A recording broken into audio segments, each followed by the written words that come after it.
Halo rekan-rekan Video Investor, kali ini saya akan membahas laporan keuangan Telkom yang mendapat perhatian investor karena terlihat stagnan di tengah kondisi pandemi seperti sekarang ini, yang justru sebenarnya menguntungkan buat Telkom. Kita semua tahu bahwa dengan diterapkannya PSBB di beberapa kota besar di tanah air, mengakibatkan banyak orang yang bekerja dari rumah dan belajar dari rumah.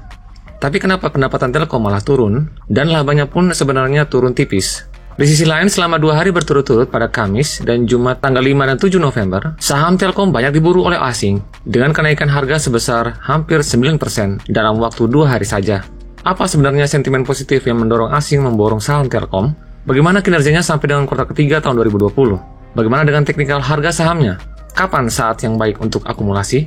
Temukanlah jawabannya di video ini. Maka dari itu, simak sampai habis video ini, karena akan ada banyak manfaat yang dapat Anda terima mengenai informasi laporan keuangan Telkom tahun 2020 kuartal ketiga, dan analisa teknikal yang akan saya sajikan secara sederhana yang dapat Anda pahami kapan akan masuk, support dan resistennya, dan indikator swastik. Tapi sebelum itu, ada baiknya Anda klik subscribe sebagai dukungan Anda terhadap channel Leo Sumadi. Oke, kita mulai membahas fundamentalnya pada laporan keuangan kuartal ketiga tahun 2020 dari sisi aset. Telkom sampai dengan kuartal ketiga tahun 2020 mempunyai aset sebesar 233 triliun. Jumlah ini mengalami kenaikan 5,4% dari kuartal ketiga tahun 2019 yang sebesar 221 triliun. Jika kita perhatikan lebih detail, komposisi aset lancar didominasi oleh kas dan setara kas. Ini merupakan indikasi keuangan yang sehat dari suatu perusahaan. Apalagi di masa krisis seperti sekarang ini, banyak perusahaan yang berusaha keras menjaga arus kasnya agar bisa survive menjalani usaha di tengah krisis seperti saat ini. Berikutnya kita lihat ekuitasnya. Pada kuartal ketiga tahun 2020, ekuitas Telkom sebesar 117 triliun 889 miliar. Jumlah ini mengalami penurunan sebesar 0,5% dibandingkan kuartal keempat tahun 2019 yang sebesar 117 triliun 250 miliar.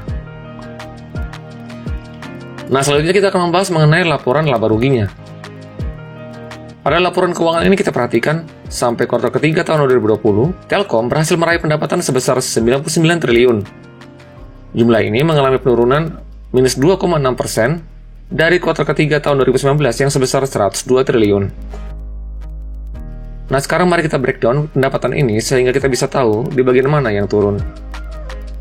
Pada laporan breakdown pendapatan ini, kita perhatikan penurunan terbesar bersumber dari pendapatan telepon yang menurun sebesar 28% dari 21 triliun pada kuartal ketiga tahun 2019 menjadi hanya 15 triliun pada kuartal ketiga tahun 2020.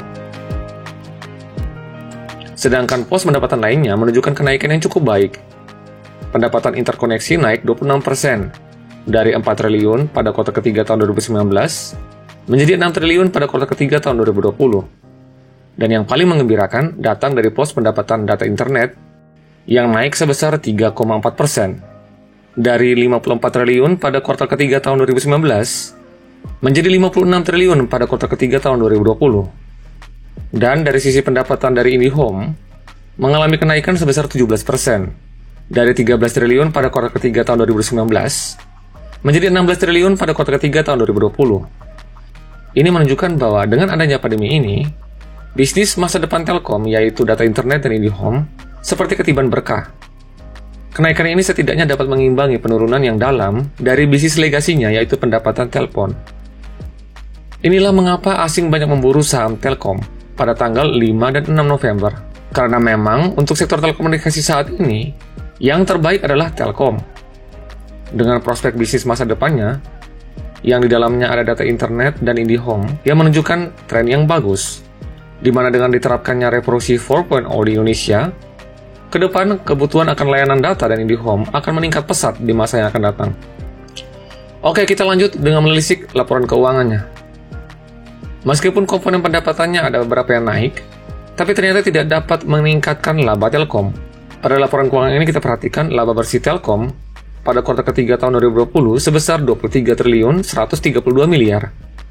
Jumlah ini sebenarnya mengalami penurunan sangat tipis, yaitu sebesar minus 0,2% dibandingkan dengan kuartal ketiga tahun 2019 yang sebelumnya sebesar 23 triliun 182 miliar. Berikutnya kita akan lihat nilai hutangnya, dan kita akan bandingkannya dengan ekuitasnya, supaya kita bisa melihat solvabilitasnya. Pada laporan keuangan ini kita perhatikan nilai hutang Telkom sampai dengan kuartal ketiga tahun 2020 sebesar 115 triliun. Naik sebesar 10% dibandingkan dengan kuartal keempat tahun 2019 yang sebesar 103 triliun. Jumlah hutang ini lebih kecil dari ekuitasnya yang sebesar 117 triliun pada kuartal ketiga tahun 2020.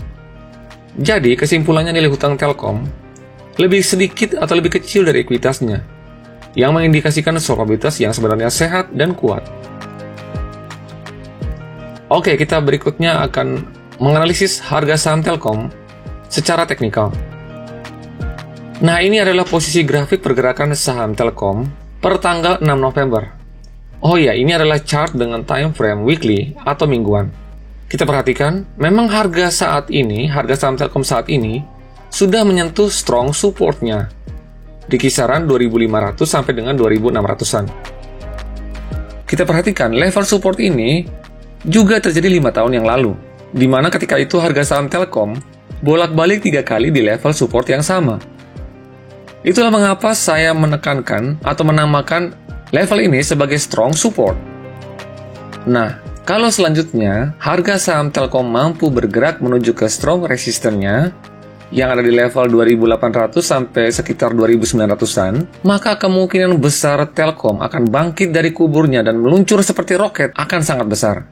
Kita perhatikan level support resisten ini, seperti halnya tadi support, juga terjadi 5 tahun yang lalu, di mana harga saham Telkom bolak-balik di level yang sama sebelum akhirnya terbang tinggi. Kita perhatikan di level resisten yang terakhir, setelah itu harga sahamnya melambung tinggi. Apabila sudah menembus level resisten yang berikutnya, yang ada di level 3.100 sampai 3.300-an, plus kinerjanya pada tahun 2021 semakin membaik, sudah pasti hanya tinggal menunggu buah kesabaran yang selama ini kita nanti. Saham Telkom akan bergerak ke nilai wajarnya di kisaran 4.500 sampai dengan 5.000. Nilai wajar saham Telkom sudah pernah saya jelaskan pada video saya sebelumnya. Nah, saat ini terlihat harga saham Telkom masih berada di area jenuh jual. Maka bagi Anda yang belum sempat masuk atau membeli saham ini, Anda jangan takut atau ragu ketinggalan kereta. Inilah sebenarnya saat yang tepat untuk kita akumulasi.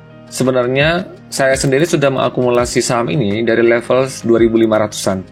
Dan sampai sekarang, saya masih mengakumulasi sampai dengan kira-kira menuju ke level strong resistennya.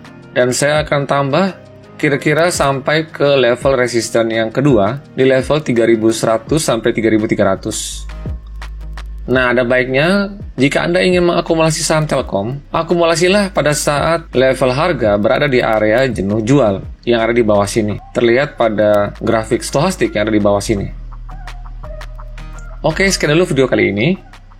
Disclaimer on, jangan Anda membeli saham hanya karena Anda menonton video ini. Pastikan Anda sudah mempunyai analisa dan pertimbangan yang tepat sesuai dengan profil risiko yang bisa Anda terima. Sekian dan terima kasih. Salam Value Investor.